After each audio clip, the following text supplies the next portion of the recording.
breaking news, breaking weather. This is Local 15 News. Hi, good evening, everybody. I'm Greg Peterson. And I'm Kim Thurman. Our big story tonight at 10 o'clock. Local 15 News is the only station that had a heated meeting tonight where Bayou La Battery residents asked what would happen if Mayor Stan Wright resigned. Yeah, the mayor is facing a federal fraud trial, and we have told you before that the city of Bayou La Battery is covering some of his legal expenses. Mayor Wright is also running for re-election, and from the sounds of it tonight, some in the Bayou have had enough. Local 15's Christian Jennings was at tonight's meeting. Christian, there were a couple of calls for the mayor to step down. That's right, but the mayor wasn't there to defend himself. Councilmember George Ramirez says the mayor is taking time off until the trial is over. The Bayou La Battery City Council meeting heated up when public school teacher Annette Johnson started speaking. Do you want the mayor to resign? Definitely. She told council members to consider asking Mayor Sam Wright to resign.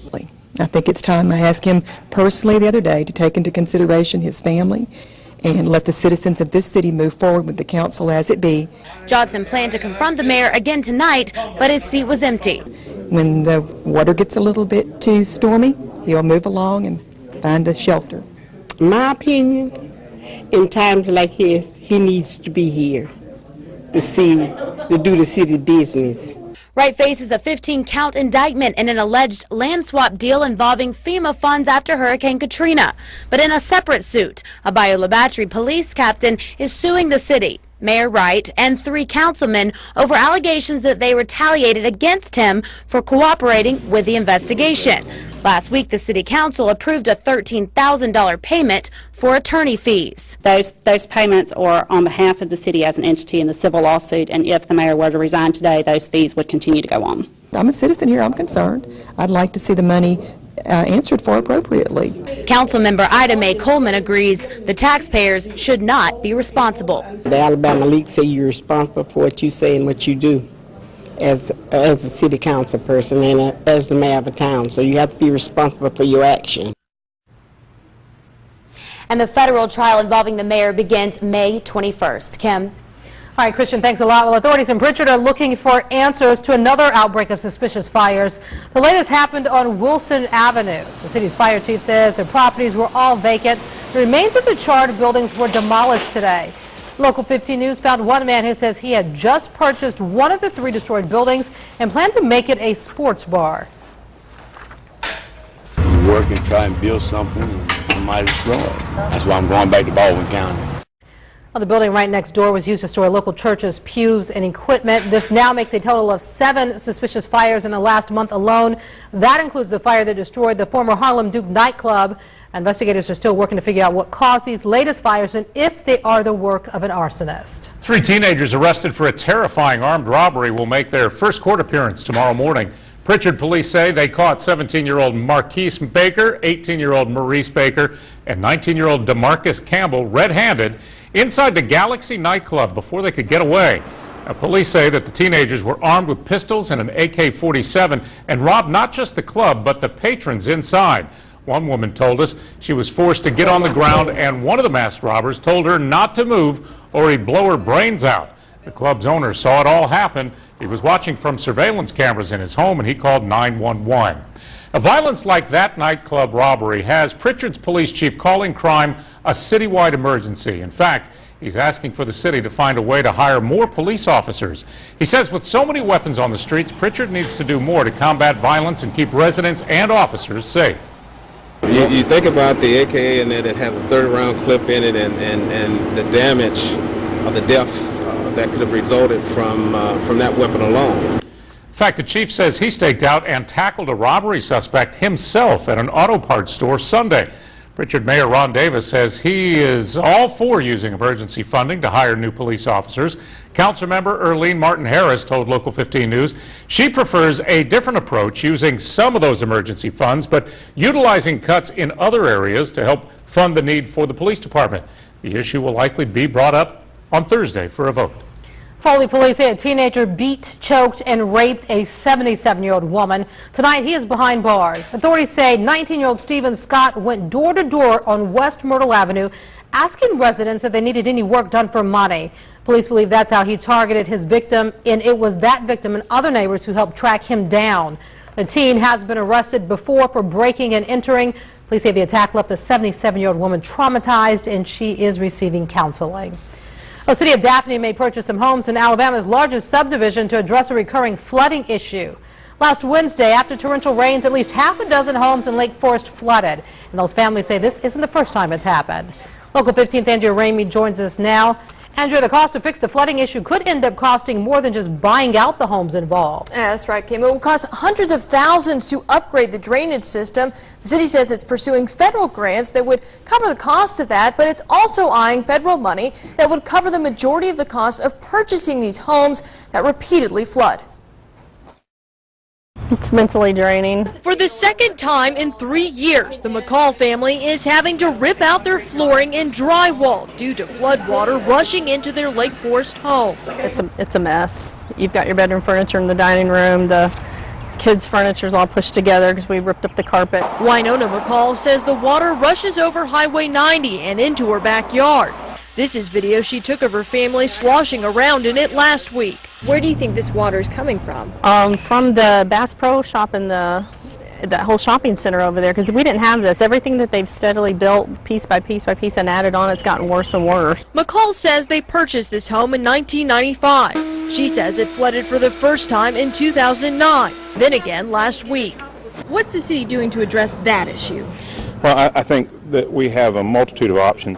Public Works Director Richard Johnson says one option is spending hundreds of thousands on a new drainage system. The problem is that even today's market, the cost of those improvements may outweigh the value of those residents in the hazard areas. A second option, Johnson says, is buying the properties. And it may be the best long-range solution. Again, either way, even if you fix the problem, you live with the reputation. If you buy out and make those people whole, and you don't allow anybody to reside in there and it becomes a green space or park space, then you'll never have the hazard again. It will all come down to what grant money the city is approved for.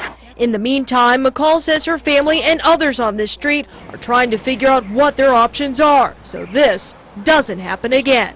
We don't know what to do or who to go to, so we need some help from anybody who wants to give it to us.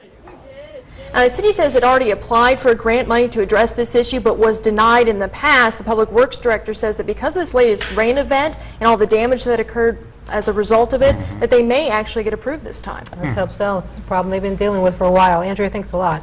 A mysterious drowning is under investigation tonight in Daphne. Police there say the body of 31-year-old Chad Scott was found near the Lake Forest Lake this morning. He had been reported missing Sunday. Police say he had left Bay Breeze Apartments to go for a walk Saturday night and never returned.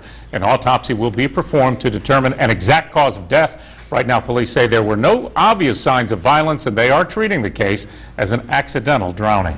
Well, police are investigating a homicide in Pensacola. Authorities say 27-year-old Thomas Mitchell III was killed Sunday night about 10 o'clock. His body was found at the intersection of Tarragona and Hernando Streets. This is the fourth homicide in Pensacola this year. It was 2 years ago tomorrow the first oil from the BP disaster so many miles away started washing up on our shores. May 8th, 2010, tar balls first started appearing on Dauphin Island. Cleanup crews had already been sent to the island days before, preparing for the oil to hit. Well, a few weeks later, June 11, the blanket of oil started washing up on Baldwin beaches.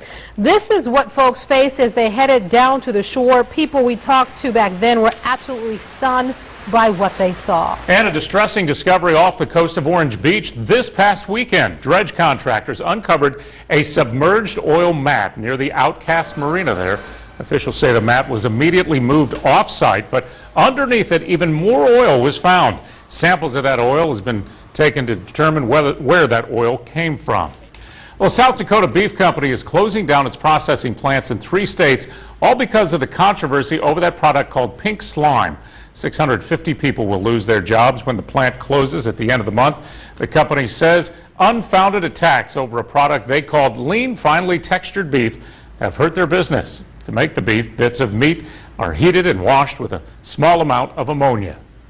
Many schools across the country are now banning it from lunchrooms, and that includes Mobile and Baldwin County schools. But did pink slime end up in our local schools? A Local 15 News exclusive investigation revealed that school officials may not ever be able to tell us because they don't know. The USDA ensures that eating lean, finely textured beef is safe. Well, turning now to weather, taking you outside, some hit or miss showers are on the radar, and get ready for a similar situation tomorrow. Weather Authority Chief Meteorologist Derek Beasley has the most accurate forecast on the Gulf Coast. Derek? That's right, guys. Not even 35 to 45 minutes ago, we had some storms just north of downtown, but kind of falling apart here over the past several minutes or so, and it looks like we're going to be dry for tonight. A little fog as you wake up in the morning, and then tomorrow afternoon we're going to do it all over again. Chance for storms. Looks like tomorrow's chances will be best inland, closest to the cold front, and then here in Mobile and Pensacola, our best chances are going to come on Wednesday as that front pushes across our area. Live pinpoint Doppler right now is dry, although we did have some storms not even a half hour ago. Just north of the region, and those storms continuing to fall apart. Still looking at some showers here across parts of southern Louisiana, but most of that activity is beginning to fall apart as well. So again, as we go through tonight, muggy with a little fog out there. It's skies will be partly cloudy. And then as we go throughout the day tomorrow, clouds, sunshine back in the forecast. That'll cook the atmosphere up again, and then more storms are expected for tomorrow afternoon as well. As you can see, high temperatures this afternoon, generally mid to upper 80s, 85 in Pensacola, 88 here in Mobile. No rain in the rain gauge, only about 1/100 of an inch of rainfall in Pensacola. And right now we're generally into the middle 70s across our region. We're expected to drop into the 60s overnight tonight as that fog begins to develop early in the morning. 74, as I mentioned, here in Mobile, 72 Pascagoula, 73 Biloxi, 75 in Fort Walton Beach and Crestview. The thunderstorms that we had this evening actually was the leftovers of a big complex of storms that started off early this morning across east central Arkansas and northwest Mississippi. Notice how this thing just kind of turned towards the south, and most of the heavier storms tried to follow, and they typically do this. They follow where the most fuel was in the atmosphere, the warmest air and the most humid air over portions of southern Louisiana and southern Mississippi, and so that's where the greatest concentration of storms was this evening. You see all those darker reds there, but we had a few across our region. They weren't nearly as extensive as they saw off to our west. Watch pinpoint predictor for tomorrow afternoon. We'll wake up to some clouds and sunshine, a little fog, and then tomorrow afternoon, right along that cold front, best chances for storms across central Mississippi, central portions of Alabama. So really along Interstate 20 heading up towards Atlanta, but that will likely affect some of our inland counties. That is not to say some coastal sections could get some storms from the sea breeze front as it pushes inland through the afternoon. But then on Wednesday, there you go, the front pushes closer to the coast, and that's where we're going to see our better chances for rain here across our area, really along the Interstate 10 corridor, and that should push offshore by Wednesday night into Thursday morning. So Thursday, Friday will be dry and a return to lower humidity. So that's going to feel really nice, at least for a couple of days. We're going to have lows in the 50s by Friday morning, and then more storms in the forecast for Mother's Day weekend. Here's a look at your beach forecast. Surf's going to be flat tomorrow. Southwest winds 5 to 10. Marine forecast seas running about a foot through the afternoon. East to southeast winds at about 5 to 10 miles per hour. For tonight, skies partly cloudy, patchy fog, 65. Tomorrow, thunderstorms popping up during the afternoon. 40% chance for rain, 86 the high temperature. And Wednesday, again, is when we're going to see our highest chances for rain here, at least this far south. Here in Mobile and Pensacola, as that cold front pushes across the area. By Thursday, Friday, though, behind the front, offshore winds, lower humidity, temperatures back in the 50s by Friday morning. We've been in a similar pattern for about a week now, haven't we? Very summer-like pattern, and it doesn't look like it's going away anytime soon. All right, Derek.